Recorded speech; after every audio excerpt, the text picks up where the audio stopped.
Hi, Rabbi. Hi there. How are you? I'm doing okay. How about you? Okay. How's the house going? It's coming very close to be.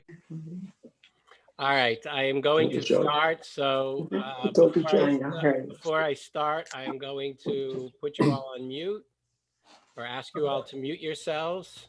There we go. All right, so this week we are formally introduced to Avraham Avinu, to Abraham, and there's the two opening verses. I really want to look at just one of those verses as where God makes his first revelation to Abraham, and he gives him a blessing. And we'll see very quickly that there's four parts to this blessing. And if I may, so we see here that God says, Vayom Hashem el Avram, God says to Avram, Lech Lecha mibeit avicha el aretz asher areka, right? Go from your land, from your birthplace, from your father's house to the land that I will show you. You're all aware of the limud. I think Rashi even brings it, that why does it say to go from your land? It seems like an inward journey. It seems like one would leave one's house first, then one leaves one's state, then one leaves one's country. Here it says it the opposite. You leave your country, you leave your familial area, and then you leave your house. It seems to be, so some say that it is a inward journey, that it is a spiritual journey, not a physical journey. Others, however, suggest that it is dealing with the difficulty. It's less difficult to leave, your country. It's more difficult to leave your kind of culture, so to speak, and certainly to leave your family is more difficult. But what I really want to focus on is the next verse. So God tells him to go, and he says, "Ve'escha l'goy gadol, I will make you a great nation. Va'avarechecha, I will bless you. V'gadla shemecha, I will make your name great. V'yei bracha, and you will be a blessing." So there's four parts, as you can see, to this blessing.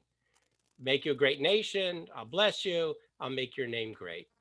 So based on this, the Gemara, the rabbis of the Gemara, Rishon ben Lakish, for whatever reason, because the rabbis like to try to find connections, determined that the four parts of this blessing really form the core of, if I were to ask you, what's the most important blessing or prayer that we recite every day, you would tell me, hopefully, the Amidah.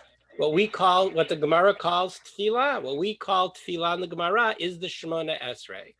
And the first part of the Shemona Esrei, the first blessing of the 18, which is really 19 benedictions, the first bracha is called Avot. It's called the blessing of the ancestors, of the Avot, the forefathers, Abraham, Isaac, and Jacob.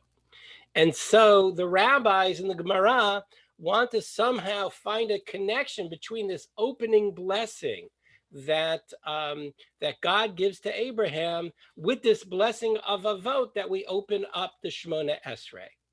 So as we mentioned, so the Gemara says as follows. Amar Rabbi Shimon ben Lakish. Rabbi Shimon ben Lakish, Reish Lakish says, V'escha, regarding this blessing to Abraham, it says, V'escha l'goy gadol, I will make you a great nation. Zesha omrim, this is when we say, what do we say in the Shemona Esrei? Baruch atah Hashem Elokeinu, Baruch atah Hashem Elokeinu v'Avotenu, Elokei Avraham.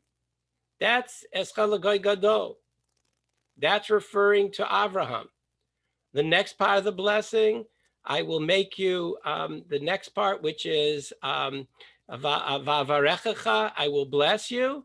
Zeu shorim elkei Yitzchak. This is the God of Yitzchak. V'gadla shemecha, I will make your name great. Zeh shomrim Elokei Yaakov. So what he's saying here is, by the way, this blessing, which starts with, I will make you a great nation, you will be blessed, and you will become great, in this venue is saying to Avraham, the best blessing of all. You know what? Your children, your child Yitzhak and your grandson Yaakov are going to follow in this mission. What blessing, what more than that could any father want for a blessing? That his children and his grandchildren follow in that path, maintain the spiritual journey. That's beautiful. And so we expand upon it. We say, this is the opening of the Shemona Esrei, right? Elokei Avraham, Elokei Yitzchak, Elokei Yaakov. But the fourth part is very interesting. So you would think, now, just to be clear, the blessing of Avot, this is the blessing of Avot, of the ancestors, the Shemona Esrei, is a blessing that has a peticha and a chatima. Like some of the blessings that we have, it has an opening, Baruch Atah Hashem, and it has a closing, Baruch Atah Hashem, right? It has an opening, peticha, and a chatima, a closing. And the closing is, Veye Bracha, is, you would think it would be, Baruch Atah Hashem, Elokei Avram Yitzchak v'Yaakov. But it doesn't. It ends, Magen Avraham, the shield of Abraham. So the Gemara says as follows. It says, you might have thought that it would be sealed, chotem, the end of the bracha would be sealed with all of them. Talmud Lomar, the Torah teaches us, v'heyeh bracha, you will be a blessing. B'cha chotmim ve'en chotmim b'kulam. It ends with you and not with the others. Okay, so let's stop for a minute and analyze this for a second. So we're told that Abraham's first blessing is a blessing that is going to extend to all of his children, to Yitzhak and to Yaakov. That's wonderful. It's beautiful. But then when it comes to the concluding blessing, it's just Abraham. What do you make of that? How do we understand that? How did Avraham even stand for that? So, and this I'm indebted to Rabbi Norman Lamb, alav shalom, who brings the Kutzker Rebbe into this. And he says as follows. He says that the Kutzker Rebbe understands, what are the midot? You have to look at the midot of the Avot. What was Avraham known for? Hospitality. Right? Or more than that, the hospitality is only one aspect. Titein emet liYaakov v'chesed la'Avraham. Avraham was known for his chesed. Okay, that's great. What was Yitzchak known for? Yitzchak was known for avodah. What is avodah? Avodah in the temple was either sacrifice and or prayer. Well, Yitzchak was known for the Akedah. He was nearly sacrificed, right, by his father Abraham. And we're told that when Elimelech brought back Rivka to be his wife, where was Yitzchak? He was lasuach basadeh. Yitzchak was praying in the field. So Yitzchak represents what? Avodah, prayer and sacrifice. What about Yaakov? What does Yaakov represent? Yaakov represents, well, he was known as Yoshev Ohalim. He dwelt in tents. What does it mean he dwelt in tents? What kind of tents? What did he do in the tent? They were tents of study. He was an academic. He studied. What did he study? We're told he studied Torah. He was a scholar. He represented Torah. So now we have the midot of these avot, right? Chesed is Avraham. Avodah is Yitzchak. And Torah is Yaakov. Now, does this remind you of a famous Mishnah in Pirkei Avot? Actually, the second Mishnah in all of Pirkei Avot. Al shlosha devarim ha'olam omed. The world stands on three pillars, right? A tripod of principles. Ala Torah, val avodah, val gemilut chasadim. On Torah, on avodah, on worship, and on acts of kindness. So what we have here in reverse is the midot of the avot. If I can, once again, go back here. So I put together a little here. Yaakov is Yoshev Alim, 10, 12 in academic Torah. Yitzhak, the Akedah, and Nasuch Basad, the sacrifice and prayer. Avraham is Chesed. And where we see the Chesed of Avraham? Everywhere. He did Chesed for Sodom, a group of a city of evil people. He tried to do Chesed for them. He tried to do Chesed for his nephew Lot. He had Chesed when he opened up his tent to the four corners. He did Chesed when he planted the Eshel, which stood for Achila, Shtia, and Lina. He would provide food and drink and lodging, right? Hachnasat Orchim. Avram was all about Chesed and Ahava. Okay, so that's great. So that now is the meaning of the blessings that God is giving to the Avot, and it understands why we say in Amidah, okay, Avram, okay, Yitzchak, Yaakov, right? All three things, these are the pillars. So what do we do with the fact that it says Magen Avraham, the shield of Avraham? So one answer that is given is, and I could end the drasha with this, that of all of these midot, of all of these three principles, which is the most important? If we were to look at that text, and I would ask you which is most important, we'd say Chesed is more important. Chesed is more important than the prayers that we pray. Chesed is more important than the Torah that we learn. And we could say, so it's more important, be a mensch, do Chesed, more important than these other things. But that's not a satisfying answer. I'm not satisfied with that answer. I'd like to go a little bit deeper. And the Kotzker Rebbe goes a little bit deeper.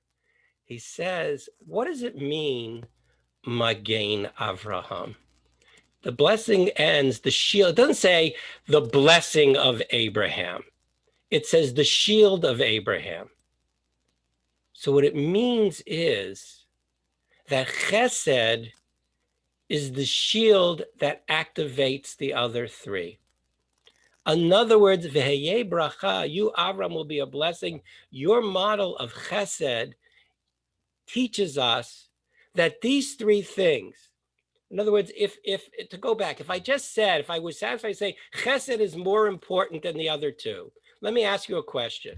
So I happen, if you've been in shul while we were Zooming services, you'll notice I had a camera, an iPad on a tripod, right? A camera tripod that had telescoping legs, okay? And you open up the three legs and you put the iPad on it. Let me ask you a question. If I would take one leg of that tripod and I would open up 2 inches, 4 inches, 6 inches longer than the other 2 legs of the tripod, what would happen to the camera? It would be wobbly at best. It would fall over, tip over at worst. So to simply say that Chesed is the most important one, how do I jive that with the Mishnah that says that the world stands on 3 pillars? If it stands on 3 pillars, they have to be equal pillars. So the answer, says the Kotzker Rebbe, is that the Magen Avraham is the idea that you have to do Chesed with Chesed. You have to do Torah with Chesed. You have to do Avodah with Chesed. Let's unpack that for a minute. You know, it's possible to daven 3 times a day, and maybe even between the 3 times a day that you daven, that you can say Tehillim. But you know what? Are you doing it with any kind of warmth? Are you doing it with any kind of meaning and understanding of the words that you're doing? What chesed, what passion, what are you bringing to that tefillah?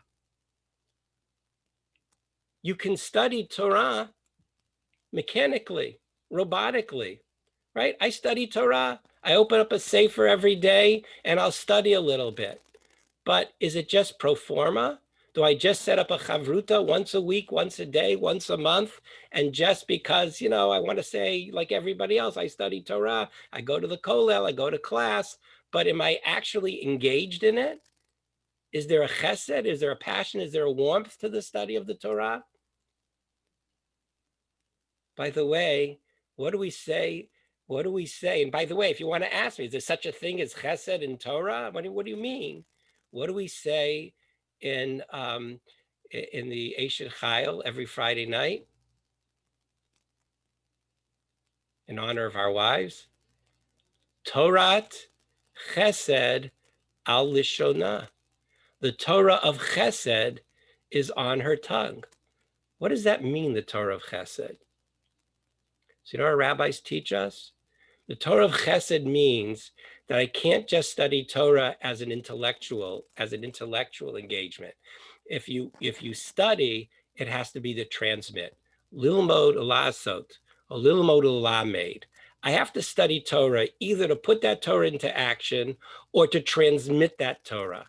That's Torah chesed.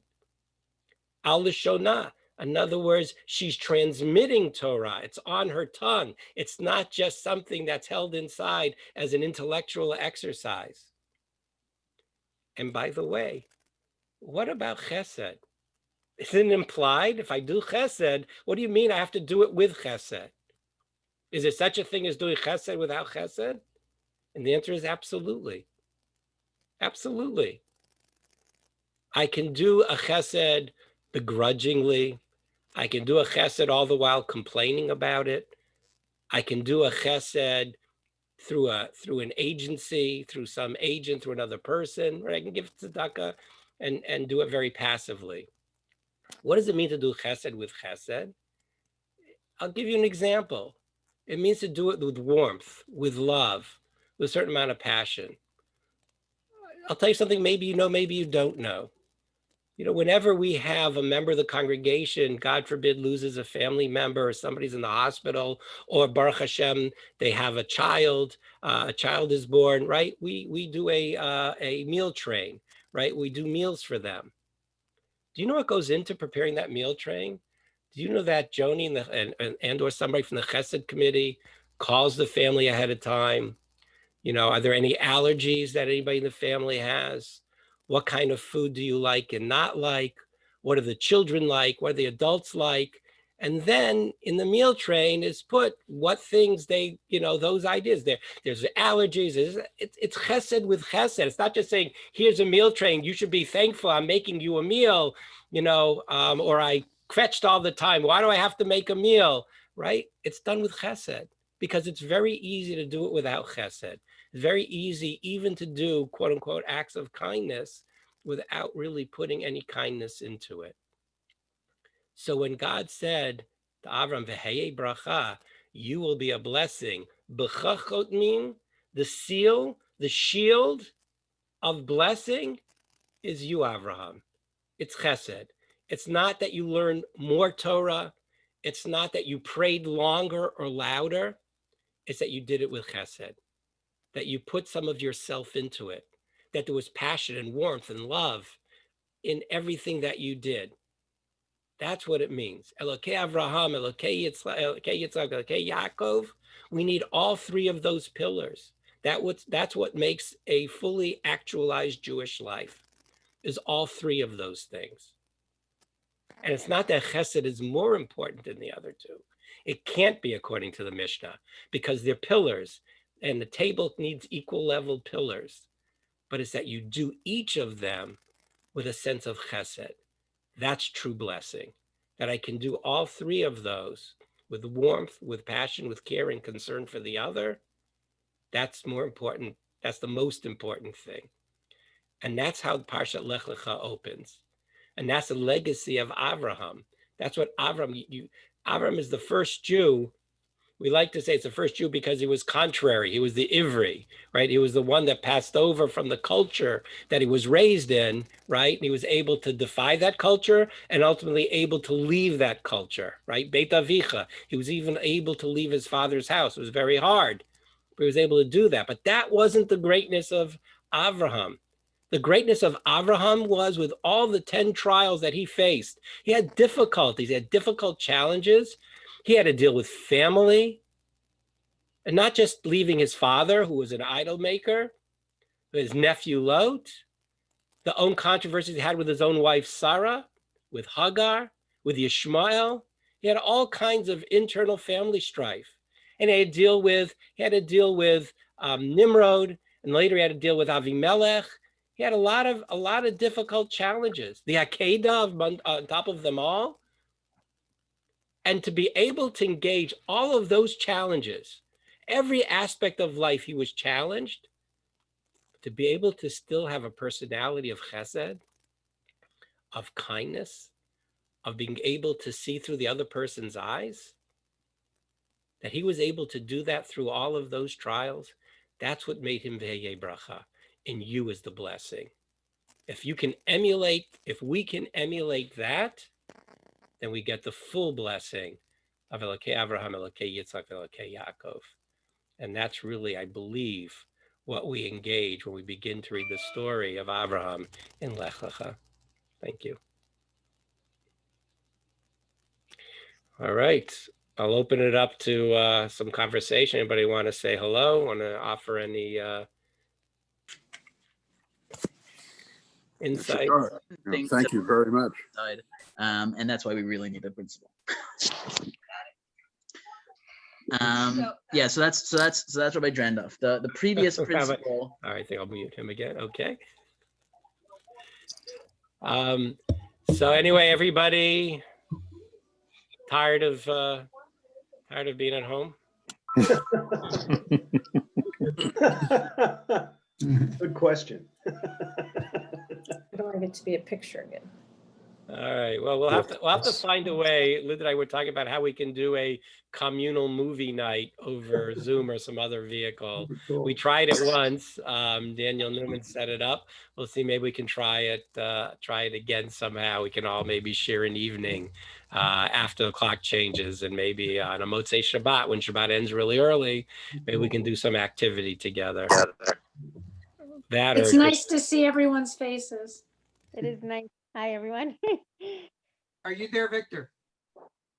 Victor Lee. Hey, how you guys doing? Welcome. Hey. Okay, thank you, Rabbi. All right. Thanks, Rabbi.